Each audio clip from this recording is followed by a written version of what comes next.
किस देश की प्रसिद्ध कथकली नर्तकिया मिलेना साल्विनी का निधन हो गया है? तो फ्रांस के। बैडमिंटन में ओडिशा ओपन का पहला संस्करण कहाँ शुरू हुआ है? तो कटक में शुरू हुआ है। हाल ही में किस राज्य को पहला वैज्ञानिक पक्षी एटलस मिला है? तो केरल राज्य को। प्रतिवर्ष अंतर्राष्ट्रीय प्रलय स्मरण दिवस कब मनाया जाता है? तो 27 जनवरी को। भारत और मध्य एशिया शिखर सम्मेलन की मेजबानी किसने की है? तो नरेंद्र मोदी ने। हाल ही में चरणजीत सिंह का निधन हुआ, वे कौन थे? तो वे एक हॉकी खिलाड़ी थे। दूसरा क्वेश्चन, हाल ही में आई रिपोर्ट के अनुसार दुनिया का सबसे मूल्यवान ब्रांड कौन सा है? तो एप्पल है। टेनिस टूर्नामेंट महाराष्ट्र ओपन का शीर्षक प्रायोजक कौन बना है? टाटा मोटर्स।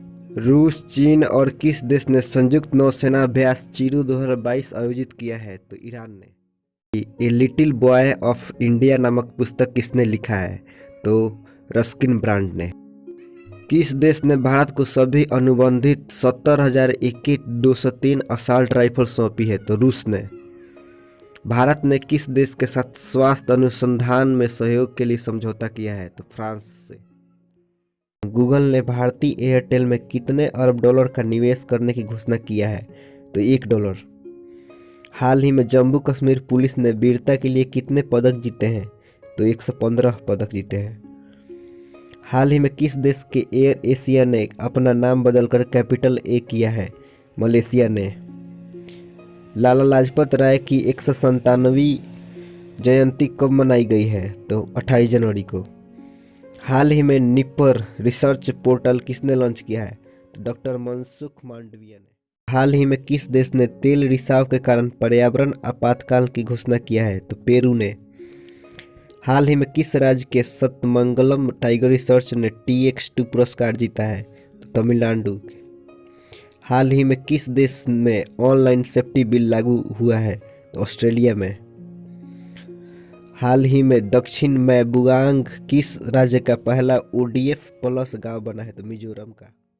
हाल ही में 12वें हैदराबाद साहित्य महोत्सव में अतिथि राष्ट्र किसे चुना गया है? तो UK को। हाल ही में एशियन गेम्स 2022 का आयोजन होने वाला है, कहाँ होगा? तो चीन में। हाल ही में विश्व बैंक ने किस राज्य के लिए 1000 करोड़ रुपए के कर्ज को मंजूरी दी? पश्चिम बंगाल को। पंडित जसराज कल्चरल फाउंडेशन का उद्घाटन किसने किया है? तो नरेंद्र मोदी ने। हाल ही में हॉकी महिला एशिया कप में भारत ने कौन सा पदक जीता है? तो कांस्य पदक जीता है।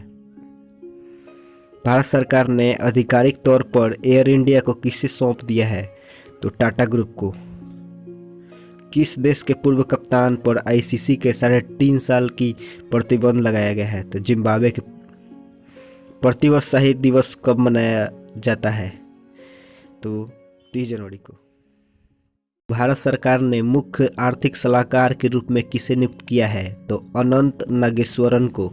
हाल ही में भारत का सबसे बड़ा EV चार्जिंग स्टेशन कहाँ खुला है? तो गुरुग्राम में। हाल ही में दुनिया के सबसे बड़े कैनाल लॉक का उद्घाटन कहाँ हुआ है? तो नीदरलैंड में।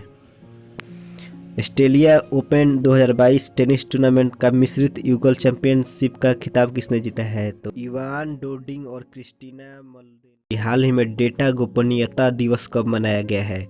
तो 28 जनवरी को। हाल ही में $10 ट्रिलियन ड्रीम नामक पुस्तक किसने लिखी है? तो सुभाष गर्ग ने। किसने डिजिटल संसद नामक नया ऐप लॉन्च किया है? तो लोकसभा सचिवालय ने। IIT खड़गपुर के वैज्ञानिकों ने किस बीमारी का पता लगाने के लिए पोर्टेबल डिवाइस विकसित किया है? तो ओरल कैंसर।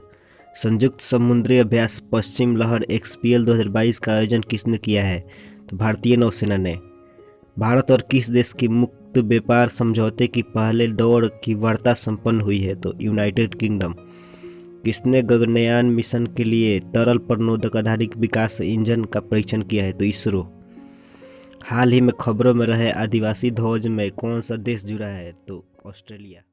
किस बैंक को बैंड बैंक की स्थापना के लिए सभी स्वीकृतियां मिली है? तो स्टेट बैंक ऑफ इंडिया को। किस मंत्रालय ने विजन डॉक्यूमेंट जारी किया है? तो खाद्य मंत्रालय ने। हाल ही में सऊदी अरब ने चोरी के रत्नों पर 30 साल के विवाद के लिए किस देश के साथ संबंध बहाल किए हैं? तो थाईलैंड के साथ। भारत और फिलीपींस ने ब्रह्मोस मिसाइल की बिक्री के लिए कितने मिलियन डॉलर का समझौता किया है? तो 375 मिलियन। ऑस्ट्रेलिया ओपन 2022 का खिताब किसने जीता है? तो एशले बार्टी ने। दूसरा क्वेश्चन, साइबर हमले के प्रभाव के आकलन के लिए सेफ सिक्योरिटी और किसके बीच साझेदारी हुई है? तो इन्फोसिस के बीच। बिजली क्षेत्र में सुधार के लिए किसे 7309 करोड़ रुपए मिले? तो राजस्थान और आंध्र प्रदेश।